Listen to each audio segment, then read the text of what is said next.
Hi everyone, and welcome to IAmRemarkable Week 2024. I'm Laura Cook, and I'm really delighted to be here today, joined by the wonderful Sabrina Mahtani. Hi Sabrina. Hi Laura, it's wonderful to be here and to take part in IAmRemarkable Week, especially with the focus on the power of diversity, inclusion and allyship. Absolutely. And I know we're going to be having such an inspiring conversation today in what is a really, really exciting week of events for IAmRemarkable. IAmRemarkable has to date reached about 600,000 people across 182 countries. But this week is such an important one in the IAmRemarkable calendar because it's just this wonderful opportunity to be bringing people from all over the world. And I know there's people watching here from all over the place, bringing them together to celebrate the power of diversity and allyship and inclusion, while at the same time empowering people from all different walks of life to embrace their own remarkable achievements. So I'm here today to guide us through, hopefully steer the ship, Sabrina, and have the privilege of getting to quiz you. And you, Sabrina, I'm excited because, first of all, you're my friend. You're also my Women Beyond Walls podcast colleague. But beyond that, you are an amazing human rights lawyer, an NGO founder, an advocate, an activist, a supporter of women's rights. Your biography is insanely amazing. So I'm so excited to be learning from you myself. And later on this call, we're going to have an opportunity for the audience. So for those of you joining us here today, to ask Sabrina some questions. So as we go through our time together, if anything comes to mind, please feel free to drop it into the YouTube chat, and we'll be able to pose some questions, hopefully nothing too tricky, Sabrina, to you later on in this conversation. So I just wanted to start, Sabrina, really at the beginning, because your biography is amazing. You've got this amazing record of change making, but at the heart of it all, I've always really noticed that justice and human rights, that those themes come up time and time again for you. And I was just wondering, where did that journey start for you? Where did that passion for justice and human rights come from? Big question to get us in. Well, thank you so much, Laura, for that really warm and gushing introduction. It's so lovely. So thank you. And for me, my justice journey started at a really early age. When I was a teenager, my father was imprisoned in Zambia. It was a politically motivated arrest. And of course, as you can imagine, that was such a stressful and frightening time for me and my family, especially being sort of a young woman. But I think the key thing for us that helped our family was that my father had an education, he knew his rights, and also he had access to some great lawyers. And after some time, he was actually released. My father had been detained in Lusaka Central Prison, which is colloquially called Chimbokaila, which means the place to throw away. And sadly, I think not only in Zambia, but in many countries across the world, that's still often how we think about prisons and people in prison. And that experience really was, the kind of key moment that made me decide I wanted to become a lawyer, because I really realized that, a lawyer is a lifeline, but also that access to justice should be something that everybody can access. But sadly, and still today, it's still seen as a privilege, something that only the few who might have money or connections or power can access. And so, yeah, that's what really made me decide to become a lawyer and kind of devote my life to that. I think that's so powerful, this idea of lawyers being lifelines, and maybe some of us, know a bit about what it means to be a lawyer, um, but perhaps don't know what it means to be a human rights lawyer, and that kind of law. We perhaps hear more about other kinds of legal practice. So for you, how would you describe being a human rights lawyer? What does that mean? And can you unpack for us a little bit more about what that meant specifically for you as well in your career? Sure. So, I mean, I think what's wonderful is like the law actually, encompasses so many parts of our lives. And a human rights lawyer just means that you're a lawyer who works on human rights. But human rights is really broad. There's so many different rights. And of course, the rights that I mostly focus on are rights that impact women, and particularly women who are impacted by the justice system. And I think, yeah, many people will think of lawyers as, people who dress up and wear a kind of gown and go to court. And that was definitely a big part of my work, particularly in the early days, being in police stations, being in court, but and working with individuals. And really at my heart, that's what I love. I love being able to be an ally and an advocate for someone. I think that's just a huge privilege. But what I found really exciting, and I think for anyone who might be listening to this and is interested in becoming a lawyer, is that the law is so much more. I mean, the law, I believe, can be a real tool for liberation. Often we see it as a tool of oppression, but it can be this really transformative thing we use. And it's not just about going to court. I think through my work, I've really seen how we can use the law to create really huge amounts of change. So, for example, I've been involved in cases at regional courts which have helped to overturn laws, or actually use the law to kind of, or advocacy and activism to change laws, to change systems. I've also been involved in legal empowerment. And this means really that, putting the law, the power of the law in people's hands. So you can't exercise your rights if you don't know them. And I think legal empowerment has been something I've loved doing, and thinking about creative ways about educating people about the law. So, for example, running a human rights film festival, or kind of creating Police Case, which was a legal education TV series, which followed the stories of 3 women who were arrested. So through that, people could really learn about their rights. So yeah, being a human rights lawyer is definitely much more than just going to court. I love just seeing your face light up there, actually speaking about it and just really humanizing it. You used a phrase there, Sabrina, that I wanted to find out a bit more about. You spoke about justice impacted individuals. What does that mean? What's a justice impacted individual? So, I mean, I guess the way we would use that is a woman, or well, a person who might have entered the criminal justice system in some way, or the criminal justice system has touched their lives. So that might be someone who's been arrested, or someone who's been in prison. But the term is also used very broadly for also families, right? So I myself am a justice impacted individual because, yeah, I've had experience of a parent being in prison. So, but I think at the heart of this language is really about trying to counteract some of the really harmful language that traditionally has been used. Often you might read a media article, and it uses quite dehumanizing language. It talks about an inmate, it talks about an offender, and this can be very harmful, language. And so when we talk about a justice impacted individual, it's all about trying to bring us back to the center of what this is. This is about individuals. This is about someone who could be your mother, your sister, your daughter. I think that's really moving, and again brings it home. And for you, do you feel that played, a major role, the fact that you had that impact on you as a child of a parent who was affected in that way? And how have you been able to bring in maybe that empathy into the work that you've been doing?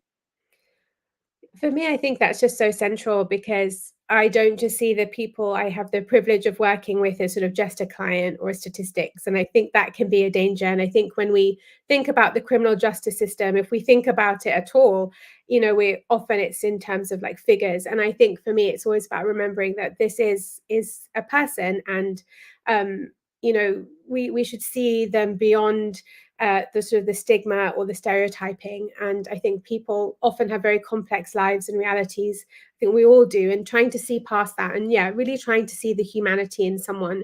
I think one of the biggest challenges about working in this issue is that it's not so visible. So I split my time between London and Lusaka. When I am in London, I live in Holloway, and Holloway used to house the biggest women's prison in Europe. And often people will walk past this prison and not even know, because it's something we don't see. And I think that's why with our work with Women Beyond Walls, it's really about taking people behind the wall. But not only that, but really kind of confronting all of that kind of stigma and stereotyping. Yeah, that's really powerful. And we're going to go on to speak a bit about Women Beyond Walls in due course. But I think just that idea that actually we can have these places that are in our communities, sometimes right in the heart of our communities, that are invisible or invisibilized, and that we're just not aware of, can be quite striking. And, maybe a question to everyone watching this: do you know where your local prison is? Do you know where your nearest prison is? It's something that really challenged me when I first started in this work, that it was something I hadn't thought about, or just hadn't even occurred to me to think about. Um, you could have stayed being a lawyer, and that would have been wonderful in itself, really amazing work. And I know you're still so involved in so many different aspects that relate to that. But actually, one of the things that's so striking, Sabrina, about you is that you've gone on to use those skills and that heart for justice in so many different ways. And one of those ways was founding a not-for-profit organization in Sierra Leone, a small country in West Africa. I was wondering if you could tell me a bit more about that. So early on in my career as like a young lawyer, I got a job at the War Crimes Tribunal in Sierra Leone. And this was just after the civil war, an 11-year civil war in Sierra Leone. And the UN had set up this tribunal with the government to sort of try those who bore the greatest responsibility for the civil war. And I was working there, but I was also volunteering in the prison, the local prison, Pedemba Road prison, which was just around the corner. And it was such a stark difference. You had millions of dollars spent on this international tribunal. And then there was this prison, which was built in 1914 for about 300 people. And it was severely overcrowded with thousands of men and women in the prison.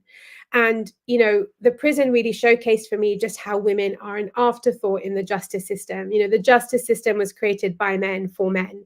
You would walk through the prison, walk past lots of men in cells, or perhaps in the compounds. And in this tiny wing in the back was this unit that housed women with their children, because of course, women are caregivers. And as we were volunteering, myself and 3 other women who were working at the special court for Sierra Leone, I really saw just all the injustices that women were facing. There were women there for years without going to court. Women, of course, have different needs than men. They need menstrual products, for example, or food for their babies, and all of this was just being neglected. And that really led myself and this wonderful group of women I worked with to think we needed to do something. And we set up this organization, which I'm so proud of. It still exists today, AdvocAid. And the aim of this organization is to provide free legal services to women and girls in detention across Sierra Leone. And this is done through a network of lawyers and paralegals. And the organization has really done such fantastic work. I have to give a shout out to all of the amazing Sierra Leonean women. It's a women-led organization, and men who provide all these services. And in the almost 20 years now, the organization has freed 6 women on death row. They've provided legal services to over 15,000 women and girls. But they don't only focus on the individual, they also work on changing the system, and they've contributed to incredible amounts of law reform and change, for example, even leading to the abolition of the death penalty. Wow. I mean, absolutely amazing. And I think for so many of us, right, if we know anything about Sierra Leone, we also just tend to know about the stereotypes around the civil war or Ebola. So just hearing this amazing good news of other individuals who are just doing this remarkable work there, but also Sabrina, that legacy that you've created through that founding of that work in Sierra Leone is incredible too. And so exciting that it still continues and that there's more to do, I guess, as well.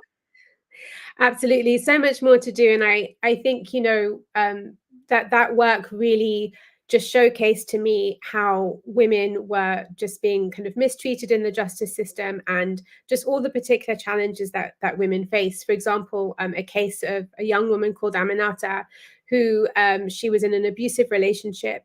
And one day when she was being beaten by her partner, she grabbed something to protect herself and she stabbed him, and he ended up dying. But instead of her being supported as a survivor of violence, she herself was arrested. And she went through the justice system. The judge ignored her defense of self-defense, a very common example of how these sort of gender responsive defenses are just not taken into account. And she was sentenced to death because at the time, the death penalty was the mandatory sentence for murder. An AdvocAid came in and filed an appeal, and it took 9 years, but she was eventually acquitted and released. But that was just such a example for me of how challenging this work is, because it takes a really long time. But when we celebrated the release of Aminata, we would go back to prison or the police stations the next day, and there was just many more women who were there. But also so many, despite all the kind of incredible work that AdvocAid did, there were so many challenges. For example, not being able to get funding for this work, not being able to keep the lights on, and also just feeling really isolated. Often this issue around women's incarceration wasn't included in women's rights movements, whether it's sort of regionally or internationally, and you always felt that you were reinventing the wheel. And I think that moment, or those moments, really showcased for me that this work on the front lines is so important, but unless something changes at the global level, at the systemic level, about the way we prioritize this work, nothing is going to really keep changing. We're just going to keep having more and more Aminatas coming through the justice system every day. Yeah, and I guess some of your work coming out of that has then really flowed into tackling some of those global systemic challenges that you speak about. But before I ask you a bit more about that, I also just wanted to touch on something else you said there, which is around the length of time sometimes it takes to bring about justice. And I just wanted to ask, how do you sustain yourself in those times where it's really testing and you're facing all of these obstacles, and it's not a matter of, in a week's time, things are going to be fixed, things are going to be better, but actually you're in there for the long haul. What is it that sustains you in that work, and maybe some of the other women and men that you've worked with on these kind of cases? It's a great question, Laura. I think this work is really hard. And I think, you need to have a really good kind of body of support around you, because there's often times when you might feel like giving up, or you feel really frustrated, or, you have periods of burnout. It's exhausting. And I think having a good kind of support team, so that you don't feel that you have to do this alone. I think that's why movement building is so important to me, and you have people to rely on, but also people to encourage you, or perhaps people to take on the baton when you're feeling a bit weak. And then all of the sort of trying to take care of yourself, and realizing that you can't do very much for yourself or others if you yourself are feeling exhausted. And so how do you fill your cup? But I do think that it's a big problem around some of this justice work, because often donors want to fund you for 1 year or 2 years. It's very much sort of project funding, and they're not funding, kind of operational costs and things like that. But it does take a really long time. I think most of the cases that I've been involved with have taken many years, and we need to also change the way we resource this work, as well as making sure that the people in it are resourced not just financially, but also in terms of sort of self-care as well. And that takes us back, right, to this global question. What do we do in terms of how we support that work at the grassroots while making change in those policy spaces, in those funding spaces, in those resourcing spaces? So can you tell me a little bit more now about a bit of work that's very close to both of our hearts, which is the work of Women Beyond Walls, which I've had the pleasure of working with you on. Can you tell me, what is Women Beyond Walls? How did it start? What is the mission? And a little bit more about that. Absolutely. I love speaking about Women Beyond Walls. So I think Women Beyond Walls had its sort of genesis in so much of the work that, I've spoken about. But I think a kind of key defining moment was Generation Equality. This was billed as like the biggest women's forum, in 25 years. And it was a real central space for women activists to come together with donors and government. And there were so many policy pledges and donor pledges there. Millions of dollars were pledged. But the issue of women's incarceration was not included at all, despite a lot of lobbying from myself and others. There was not one woman with lived experience of the justice system who was invited. And so this was really kind of the birth, I think, of Women Beyond Walls, which is a movement building platform with a mission to build collective power and to resource resistance to shape advocacy and agendas towards ending the over-incarceration of women and girls worldwide.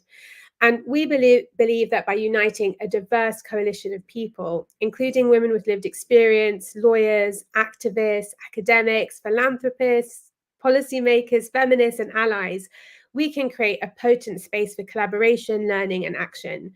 Our efforts span from storytelling to advocacy to campaigning around underrepresentation to global research to influencing policy reform. For example, one of the first reports we put out was a report on the lack of funding for this work, for work with and for incarcerated women and girls. We interviewed 34 organizations from 24 countries across 5 continents. And all of those organizations were facing really precarious funding situations. 70% of those organizations didn't get any funding from human rights or women's rights donors. So just really showing the lack of funding. And part of our storytelling work is through the Women Beyond Walls podcast, where we ask listeners to think beyond tired prison stereotypes and listen to real life stories from incredible individuals. And the aim of the podcast is really to spotlight some of the fantastic work that is being done there, and also to create a conversation around the harms of prison, to ask people, does prison really work? I think Angela Davis says, that prison doesn't disappear problems, it just disappears people. And I think you and I have both had this mix of producing the podcast where we've heard some of these stories that have opened our mind to new things as well. We've also been able to have a bit of fun along the way too in making it, haven't we? But have just had this wonderful opportunity to hear from so many other remarkable women. And I thought, who better to maybe speak to us and to speak to what happens on the podcast and the women themselves. So we're just going to share a little clip now with 6 of the voices from the first season of our podcast. This pretense that the prison industrial complex has changed for the better because of the reform agenda is a lie. It's just got bigger and bigger and bigger, and its tentacles are so big that it interferes in more ways than ever before.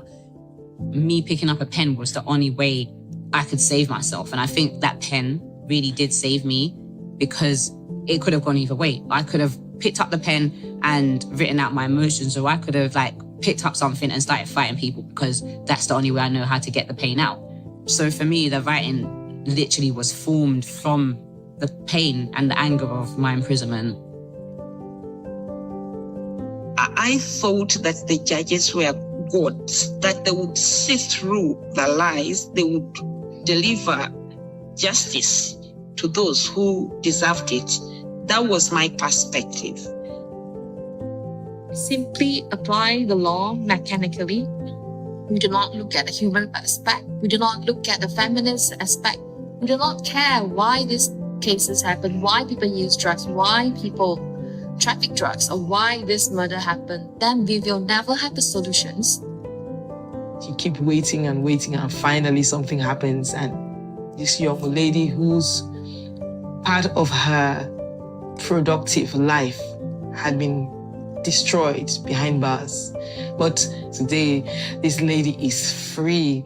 You know, it was such a thrilling moment.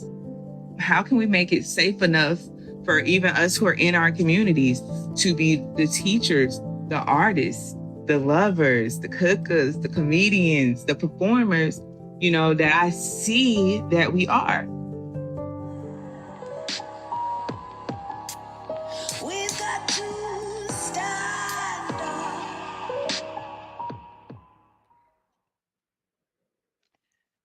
So in that video, some amazing words from some amazing individuals, and right at the end there we heard from Jodie Polk, who, you know, asked us to imagine this better world where, I love it, where we can be the comedians and the artists and the lovers and the creators and all of these wonderful, joyful things that we all have the potential to be. But the reality is, as you mentioned briefly earlier, that for many women and girls who are caught up in criminal justice systems, we maybe fail to see them as the whole human beings that they are, you know, and these lives that they have beyond these stereotypes. Sabrina, I was wondering if you could shine a light on some of the reasons globally why women and girls end up caught up in criminal justice systems or facing incarceration in the first place. So poverty, abuse, discriminatory laws, and punitive drug policies are, I think, the main factors that are really driving this increase in women's incarceration globally. So there's around 740,000 women and girls who are in prison worldwide. I would say I think the number is far higher because we really struggle to get accurate data on this. And the rate of women's incarceration is growing at a much faster rate than men. It's grown by 60% since 2000. And really the key driver is poverty. For example, in the UK, the majority of women are arrested for theft. So, you know, women who are trying to steal nappies or baby food to kind of feed their children. It might surprise many of you to know that another kind of key offence which women are arrested for in the UK is just not being able to pay a TV licence. But this isn't just in the UK. In Kenya, research has shown that many women are arrested for petty offences, so these minor offences, for example, like brewing illegal alcohol. But when you ask women why they're doing it, they're saying, well, we can't get jobs and we can't access, you know, the formal economy. So we can brew alcohol at home, we can look after our children, and we can get credit. You know, some other reasons are this sort of punitive kind of drug laws. So particularly in Asia and sort of in Asia and Latin America, we really see women being targeted under these really harsh drug laws.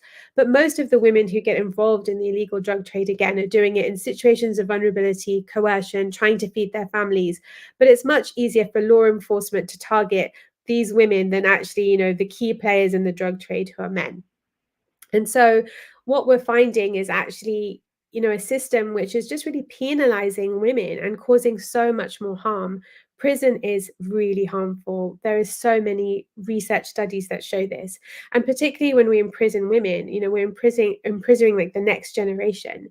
There are at least 19,000 children who are in prison with a parent, mostly their mothers.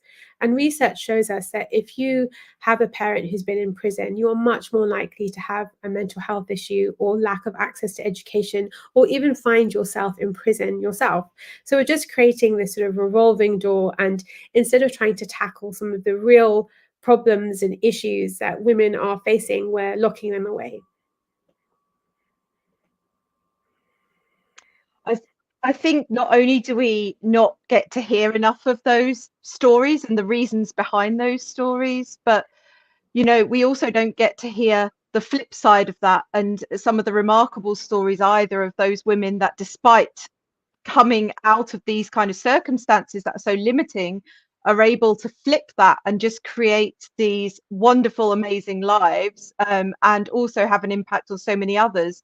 and of course not just the women who have lived experience themselves, right, but also the the lawyers that are supporting them, the activists that are supporting them, the organizations that are supporting them.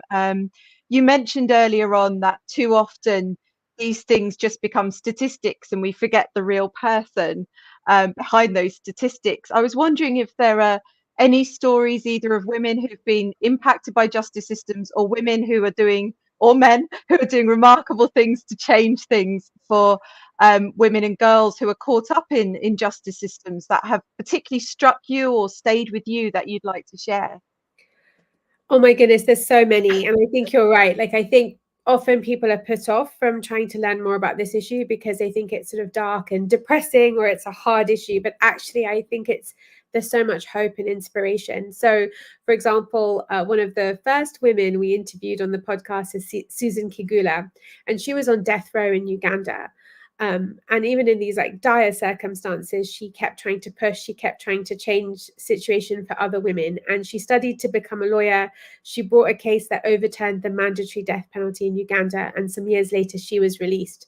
And even after her release from prison, she hasn't given up. She's an incredible advocate against the death penalty. She's also set up an organization that supports children, particularly children who have a parent in prison. Another woman is Debbie Kilroy, who is from Australia. She is a very special woman to me. She's played a key role in my own journey as an activist in this space.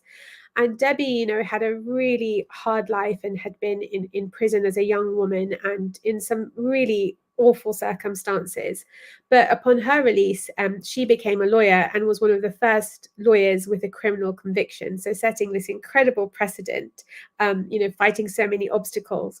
And she set up Sisters Inside. And this works with women who are in prison, but it's an organization formed of women who have been in prison. So they really understand what women are going through. And they've just done some incredible work being able to provide support services or help women get bail so they don't have to spend such a long time in pretrial detention. But Debbie is also fighting to change the system, not only in Australia, but across the world. And she's been one of the founding members of the International Network of Formerly Incarcerated Women, which is this global network of women who have been in prison across the world. It is such a vibrant network. I was so privileged to be in Bogota in Colombia when this network launched. And I just can't tell you the passion, the amazing stories, the amazing work these women are doing. It's just fantastic. And I just want to also add a story of somebody who isn't a formerly incarcerated woman, but a lawyer, Samantha, who's also on our podcast. She's a lawyer from Malaysia. And she started off as a prosecutor. So she really believed in the death penalty. She believed, like many of us, that, yeah, prison works, got to prosecute people. This is, we're not even taught often as lawyers to question the system at all. We just accept it. But actually, through her work, particularly with women, she started questioning, does this work? She worked with women who were, suffering from drug addictions. And she was like, well, why are we imprisoning them? This is a health issue. We should be supporting them. Or that, again, why are we placing women who, have suffered abuse or poverty on death row? And this actually changed her mind. And she changed and she became a defense lawyer and an activist against the death penalty. And I think that story is so important because it shows us that we all have the ability to change our minds. And so I really encourage anyone who, even if you think this issue is not for me, or you might have quite set views about the justice system, just to listen to some of these stories, because I think we need to be open to changing our minds, and maybe even just, if not changing, questioning, and just questioning whether these systems do work.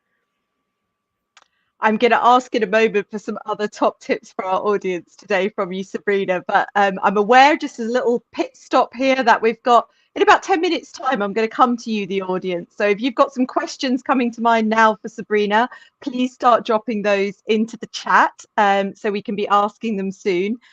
Sabrina, I just wanted to pick up on a couple of things that you've mentioned actually numerous times already in our chat that I think are really important for this IAmRemarkable week as we're thinking around inclusion and allyship and these themes.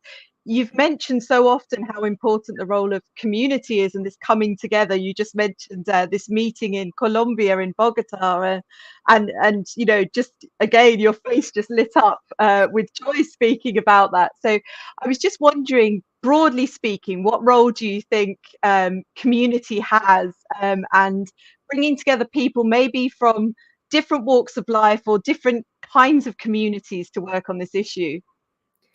It's so integral. I think part of what's been really challenging to achieve change in this space is that it can be very siloed.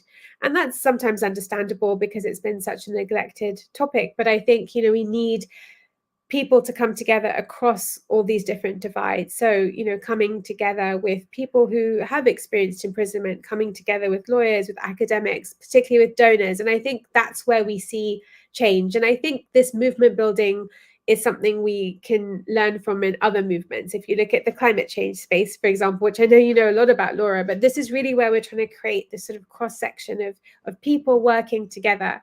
And I think that is where the magic happens, is when we can try and build movements around this and also share examples. It's been really exciting for me to learn about some of the incredible work that has been happening in Colombia, like by Mujeres Libres, an organization of formerly incarcerated women. And they push to have this, alternatives law passed, which really supports women to have alternatives to imprisonment. And this is something that can be implemented in other countries. So by coming together, we can also share not only our struggles and our challenges, but also kind of share these sort of promising practices as well. Yeah, I think that's great, and we need more magic happening, right? We need more of that magic. So there are maybe people listening already that can, this is sparking their interest. And as Sabrina said, please do go and find out more and open your mind in that way. Do you have any particular tips for someone who might be listening and thinking, well, I'm not a lawyer. What can I do? How can I help? How can I tackle some of this stigma that you've spoken a bit about? Absolutely. I mean, I think we need everybody in this issue. And the first step I'd say is, knowledge is power and information is power. So, please learn more about this issue. Our website, Women Beyond Walls, has so many resources, from different books you can read to reports to organizations that are doing, fantastic work. Look up, organizations in your area that are doing some of this work and, learn more about them, learn about this issue. With every podcast, we put out a fact sheet, which has kind of statistics, but also organizations from that country that's been featured. So there's so many resources out there. So yes, knowledge is power is the first step. Secondly, I'd say funding is key. I think I mentioned earlier that this work is severely under-resourced. And even if you can donate a tiny amount of money, it can go such a long way. And it's not just about providing finances. I think it's about providing solidarity. So many of these organizations are so underfunded, and just having someone reach out and say, we believe in what you're doing, we want to support you, can be such an encouragement. And we need to resource this amazing work that's happening. Thirdly, maybe you are working in the women's rights space, or you're involved in philanthropy or something along those lines, and that's why you're interested in coming to the amazing IAmRemarkable week. Please make sure you're including this issue. If we fight for women's rights, we have to make sure all women are included. And far too often this doesn't happen. So make sure when you're creating a space, when you're bringing people around the table, when you're working on an issue, are you including all women? And I think that's really important. And then lastly, I would just say, probably so many of us who are kind of part of this conversation work in organizations, and a real barrier for people who come out of prison is to find employment and to find a job. And there's so much stigma around this. But of course, being able to get employment is such a key driver to how much you can kind of build a successful life when you are released from prison. And there's lots of great campaigns and organizations that are trying to reduce the stigma and trying to increase opportunities for people who might have a criminal conviction. In the UK, there's a wonderful organization called Working Chance, which really works with women to try and support them, but it also works with organizations to help them to, work through and how they can be more inclusive. In the US, there's lots of ban the box campaigns. So, maybe talk to your employer, or if you are, the head of an organization, and think to yourself, what can we do to be more inclusive? I love that. So many different bits of advice. Now, Sabrina, I find you always just this amazing source of energy to be around. I'm sure this is probably coming across even in this conversation to our viewers. What's next for you? What motivates you? What's your hopes and dreams looking forward? Oh my goodness, I have too many. It would take up the whole of this conversation. I am always having to kind of like do a dream park where I'm like, okay, too many ideas. But just, a few things is I'm so excited that we are going to be working on a second series of the Women Beyond Walls podcast. Our first series was entirely done by volunteers. We had not 1 cent, so it was very difficult to produce, but we are now going to be doing a second series, and I just can't wait to speak to more amazing women who are doing this work. We are also completing a research report with Penal Reform International, which is mapping laws which criminalize women due to poverty and status globally. And I think this is going to be a really critical piece of research, and I hope it's going to lead to some reform. So those are the 2 key things I can share. But yeah, we're kind of currently in dreaming and planning stage, I'd say. I think dreaming's good though. Good to keep the dreams going. And Sabrina, you've talked so much about how remarkable and incredible so many other people are. But you are also incredible and remarkable yourself. We've just got the website on the screen there for anyone who wants to follow up and find out more after this conversation. Sabrina, what is it that makes you remarkable?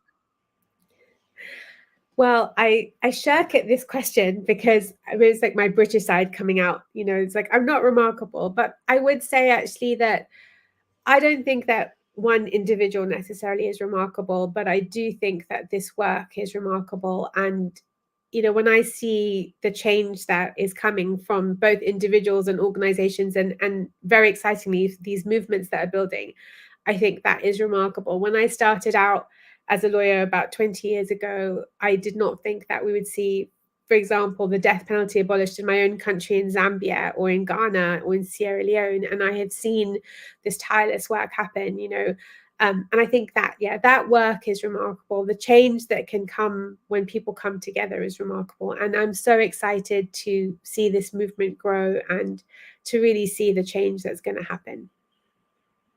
And I think for those of us that know you, when you're being very humble, as you always are, like, we would definitely say that you have played such a critical role in that work, and you are remarkable too and part of that. So thank you, Sabrina, for all you bring. We're going to be turning in a moment to audience questions, so I hope you're ready for that, Sabrina. So please let us know if you've got something that you want to put to Sabrina. If not, I have still got plenty of things I could ask as well.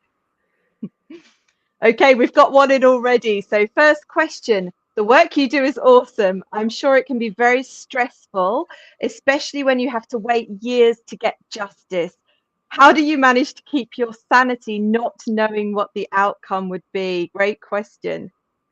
Thank you. Yeah, that is a great question. It can be very, very challenging. And I think you have to be prepared for ups and downs. There's been, I remember there's one of the first cases of a woman on death row that I worked on. And when we came to the Court of Appeal said, sorry, we can't hear this case because it's out of time. And we were like, well, but this woman didn't have a lawyer, and this is a ridiculous kind of judgment. And, the case was thrown out. And I remember feeling so down and just so responsible. But we regrouped, we brainstormed, and, eventually the case came back, and we actually had a really groundbreaking judgment which said, this is a human rights case, and so of course we have to change these time limits. So I do think resilience, perseverance, but again, just having a good team around you and people that you can kind of rely on. One of those women who's also on the podcast is Samiti Lavalley, and she's an incredible Sierra Leonean lawyer. She's now actually on the Human Rights Commission, and she was sort of my great support during that time. And I think that's it. Just make sure you have a good community around you so you can face the challenges together. I love that. Another great tip, and I think could probably be applied into so many different careers and workspaces as well, even outside of this one that we're speaking about. Thank you for that question, audience member. Great question. Have we got anything else? Yeah, here we are. This is awesome work again. What are some of the smaller wins that your team rallied around? For instance, did you champion sanitary napkins for women or formula for children? Absolutely. Yeah, that's such a great question. Thank you for reminding us that sometimes it's also the small things that can make change. Absolutely. I think making sure that often we were that lifeline. We were the ones who would be delivering kind of an AdvocAid still today. You know, many children in prison would not have food if it wasn't for AdvocAid delivering it, or yes, women wouldn't have, you know, sanitary napkins. And I think those are really critical things, just to keep supporting. You know, sometimes it was just small things. Like one of the things we did at AdvocAid is we filmed like the first music video in a women's prison, and this was a music video which was sort of like a legal education video, but you know, we forgot sometimes that how much women just missed music and dancing, and just having that moment of joy was also so important, as well as like the bigger picture. But I will just say as well that there's been some really fantastic work around this. Again, Mujeres Libres in Colombia, who I talked about, an organization started by Claudia, formerly incarcerated woman. They pushed for a law in Colombia, and now the government has to guarantee menstrual products for women in prison and access to clean water. So there's a lot that can also be done, not only on an individual, but on a systemic level. And I guess it speaks also, doesn't it, so much to how all of these different issues intersect too. You know, it's not just looking at justice, it's looking at health, it's looking at equality, it's looking at education, all of these different things that really intersect and make us whole human beings when we have access to those things that are our human rights to have access to as well. Lovely questions coming in.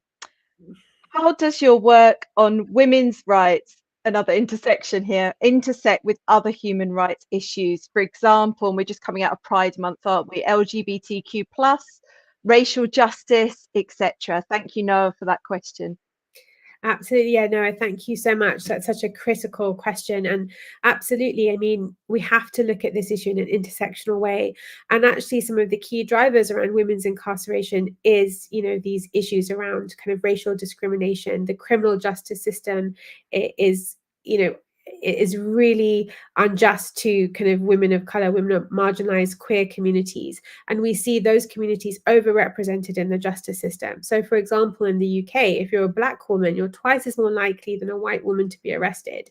And Lady Unchained is a Black British woman. She is on our podcast, and she talks about her experience of the justice system. Even as a UK citizen, she was almost deported just because of that bias and stigma and racial discrimination in the justice system. So we have to see, I think, some of these movements together. We have to kind of form alliances across these movements, because this oppression, it impacts all of us in different ways. But absolutely, those are really key drivers around women's incarceration. Yeah, thank you. Really great question, Noah. And we've got straight away another one here. Can you share details of organizations and groups we can support? So you've mentioned a few there, Sabrina. Is there anyone that you would direct people towards to support?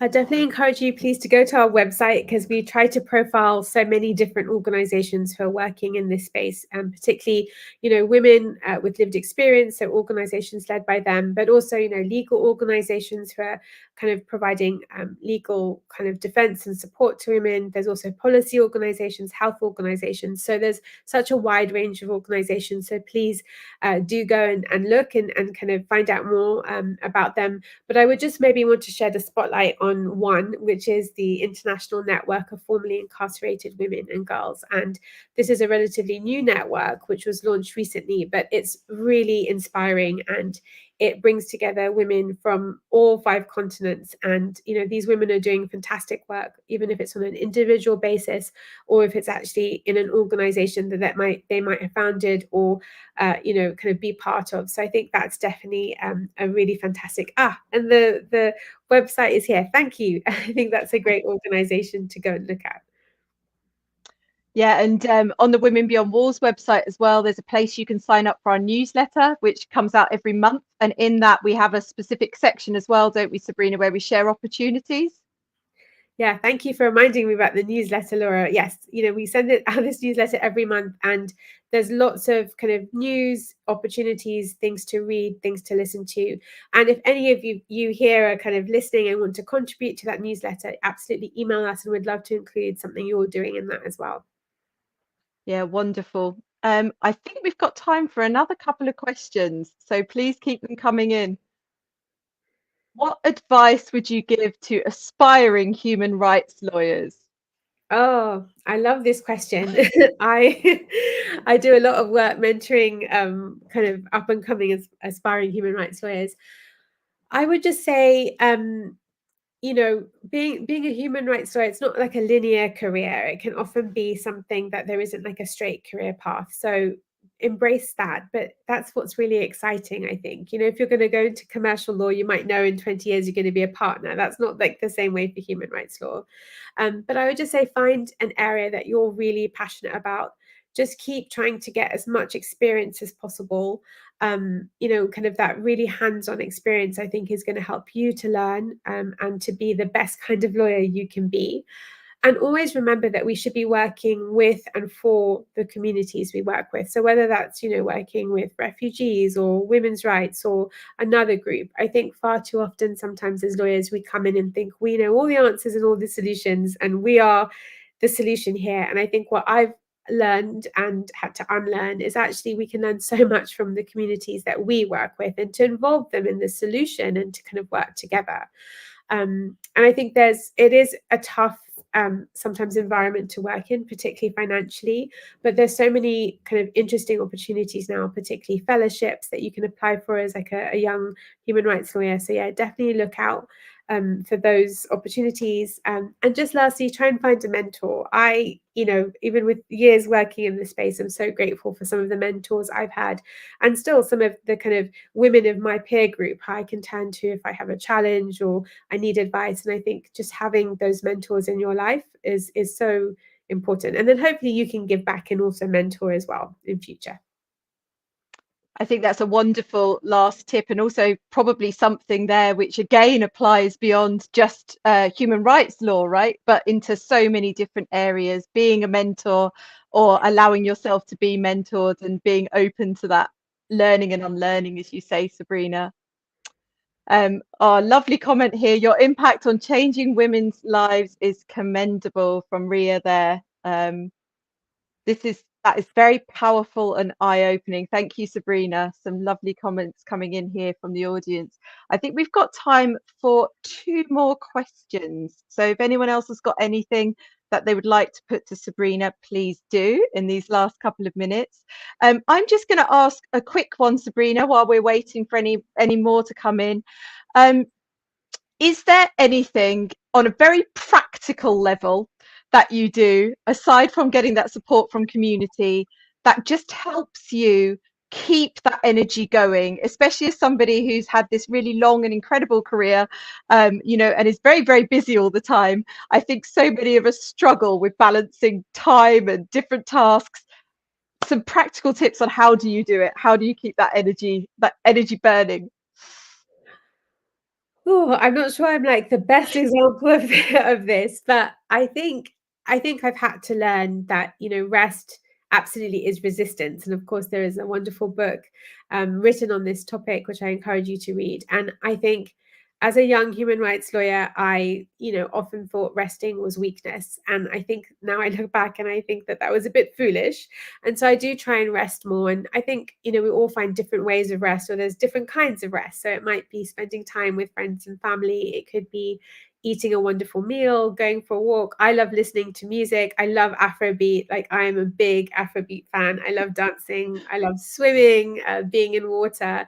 So I think whatever it is that nourishes you, and sometimes you need different things.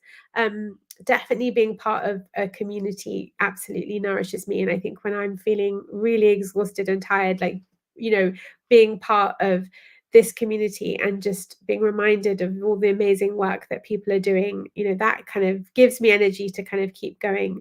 And then I think humility. I think far too often, sometimes we think we're the only ones who need to do this. And sometimes to realize what is ours to do and what is ours to step back on. And I think that's still something I'm still trying to learn. I don't always have it right.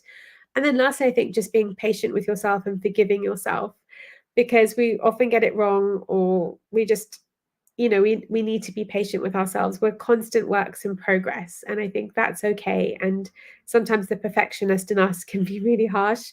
And I'm grateful for you, Laura. You're somebody who, when I, you know, I'm feeling like stressed or down, I can turn to you and you kind of give me a great pep talk. And I feel like, you know, I'm not doing this alone. And so I think that's a great source of encouragement to me as well. I think that's such a lovely way to also just be slowly winding down this conversation now, in that we can all be there for each other as well. And, you know, one of those things that's just come through so strongly for me, Sabrina, and everything you've been saying is this idea that we can actually be remarkable for each other. You know, not only remarkable in our own right, developing our own skills, our own learning, but also we can be that person that's remarkable for someone else. And I know you've certainly been that person for so many people. And there is a really exciting program of events that are coming up actually in IAmRemarkable Week 2024. We're really just at the beginning of this week. We're going to be sharing now, yep, there we are on the screen, a calendar of some of the things coming your way. Just to highlight a few of these, there are talks coming with the incredible human rights activist Peter Tatchell, DJ and producer Christina Lazic as well, so exciting, and broadcaster and disability advocate Sophie Morgan. Like, there are too many things. It's great, so much coming, and full details can be found on the IAmRemarkable website and on social media as well. So please follow along and get engaged with those. And I think bring more of that coming together, that community, that allyship, and everything we've been speaking about today, right, Sabrina? But I really wanted to make sure that our final thought today was with you, Sabrina, and it's been really obvious from some of the comments coming in that people have taken great inspiration from what you've said. So I'm wondering if there's something that you would want to say to close us out today that would be, yeah, a final thought, let's put it that way, to sit with the audience. Thank you, Laura. Well, I just want to actually thank IAmRemarkable. I think this is such an incredible week, and it's been such a privilege and pleasure to be part of it. And thank you for taking kind of, you know, a bold step to include us in this conversation and to include an issue in a group of women who's often ignored. And I think that is so important. And I hope all of you who are listening have just taken some sort of inspiration from this. And, you know, we really look forward to you joining our movement. This movement is for people who've had loads of experience working in this space in different ways, but also people who may know nothing about it. And we need you. So please do come and join us. Thank you. Thank you so much, Sabrina. And thank you everyone who's joined us live for this and will be joining us and watching this and catching up in coming days. Keep enjoying the rest of IAmRemarkable Week 2024. This has been Laura and Sabrina. Thank you. Thanks, everyone.